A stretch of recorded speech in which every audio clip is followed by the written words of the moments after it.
जय Shri Shyam. Welcome back to किरदा family. आज मैं आपके सामने सावन मास महत्तम अध्याय 6 सुनाने जा रही हूँ। तो इसमें हम जानेंगे, इस अध्याय में भगवान भोलेनाथ ने खुद बताया है सोमवार विधि, व्रत की विधि बताइए किस तरह से करना चाहिए। तो शुरू करते हैं जयकारे के साथ। हरि में हर, हर में हरि, हर हर महादेव। तो श्री सनत कुमार ने श्री सदाशिव से कहा, हे भगवान, हे देवों के देव, मैंने सब सुखों को देने वाला रविवार का हर्षकारक महात्म्य सुन लिया है। अब आप श्रावण मास में सोमवार का महात्म्य मुझे बताइए। भगवान सदाशिव, श्री सदाशिव हर्ष के साथ ही श्री शरद कुमार जी से बोले, हे सनत कुमारों, सूर्य मेरा नेत्र है और उसका महात्म्य इतना श्रेष्ठ है, तो फिर उमा सहित इस सोम नामक महात्म्य का वर्णन कर पाऊंगा। जो कुछ मैं इस सोम महात्म्य के संबंध में आपसे कहूँगा। हे सनत कुमार, अब मैं तुम्हें पार्वती सहित सोमवार व्रत की कथा सुनाता हूँ। चंद्रमा का दूसरा नाम सोम है। सोम ब्राह्मणों का देव है। सोमलता को यज्ञ साधन कहते हैं। सोम मेरा ही प्रतिरूप है, इसलिए ये सोमवार कहा जाता है। चूंकि यह उपासक को उत्तम फल प्रदान करता है, अतः ये सर्वश्रेष्ठ कहलाता है। हे विप्र, अब तुम इसकी व्रत विधि सुनो। मैं विस्तार पूर्वक तुम्हारे सम्मुख कहूँगा। 12 महीनों के सभी सोमवार व्रत करना अत्यंत श्रेष्ठ है। यदि कोई 12 महीनों के व्रत ना कर सके तो वो श्रावण मास के चारों और 5 सोमवार व्रतों को करे। इस मास में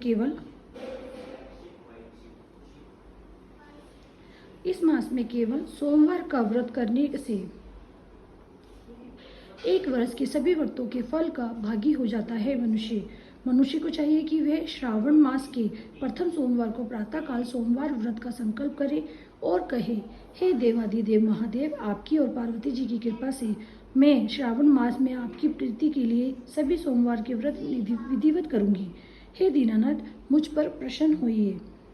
यदि श्रावण मास में 5 सोमवार हो तो 5 ही सोमवार के दिनों में प्रातः संकल्प करके शाम को भगवान सदाशिव का अर्चन करें।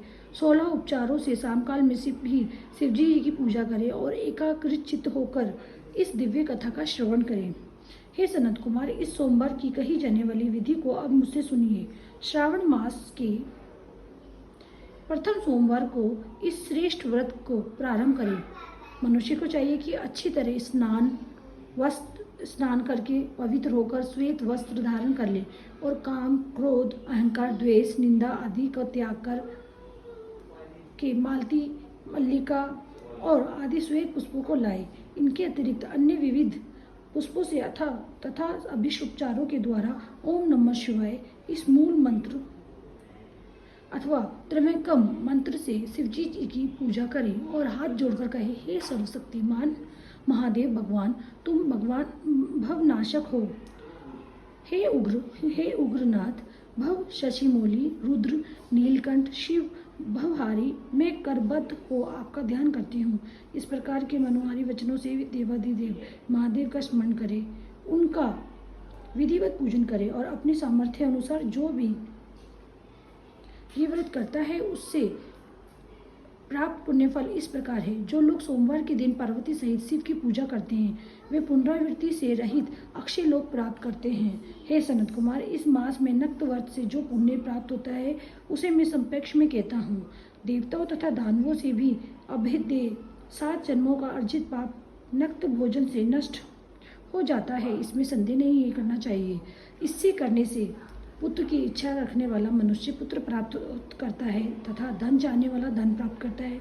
वह जिस अभिष्ट की कामना करता है उसे पा जाता है। इस लोक में दीर्घकाल वंचित सुखों भोग कर अंत में श्रेष्ठ विमान पर आरूढ़ होकर वे रुद्रलोक में प्रतिष्ठा प्राप्त करता है। चित्त चंचल है, धन चंचल है और जीवन भी चंचल है, ऐसा समझकर प्रयत्न पूर्वक व्रत का उद्यापन करना चाहिए। धन का लोभ या मोह त्याग कर अपनी शक्ति के अनुसार चांदी के वृषभ पर विराजमान सुवर्ण निर्मित शिव और पार्वती जी की प्रतिमा बनानी चाहिए। इसमें धन की कृपणता नहीं करनी चाहिए।